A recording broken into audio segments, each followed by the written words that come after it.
Et si je vous disais que la viande du futur ne vient pas d'un animal abattu, mais d'un laboratoire?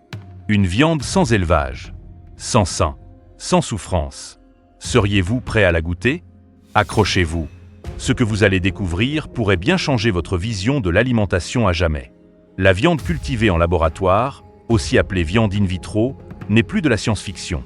Des scientifiques du monde entier parviennent à cultiver de la vraie viande. Oui, de la vraie viande.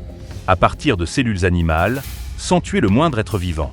Des entreprises comme Aleph Farm en Israël ont déjà réussi à produire des steaks cultivés. Ce procédé utilise 90% moins d'eau, 99% moins de terres agricoles et réduit drastiquement les gaz à effet de serre. Alors, est-ce l'avenir durable de notre assiette?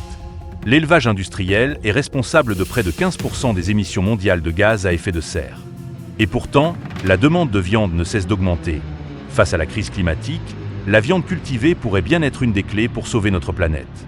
Mais attention, cette révolution n'est pas sans zone d'ombre. Les coûts de production restent élevés. Et certains s'interrogent, est-ce vraiment naturel? Est-ce sans danger pour la santé?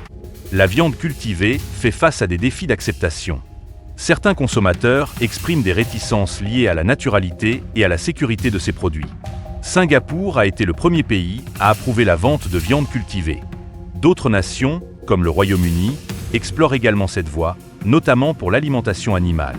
Alors, est-ce une solution miracle ou une illusion techno-écologique?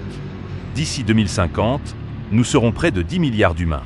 Et la production alimentaire actuelle ne pourra pas suivre. La viande cultivée pourrait permettre de nourrir des millions de personnes dans des zones en crise, sans dépendre des élevages intensifs. D'un côté, la viande traditionnelle, ancrée dans nos cultures. De l'autre, la viande du futur, éthique, propre, contrôlée. Laquelle choisirez-vous? Et si demain, ce que nous mangeons ne venait plus des champs, mais d'un laboratoire? Sommes-nous prêts à franchir ce cap? La révolution est en marche. La question n'est plus de si, mais quand.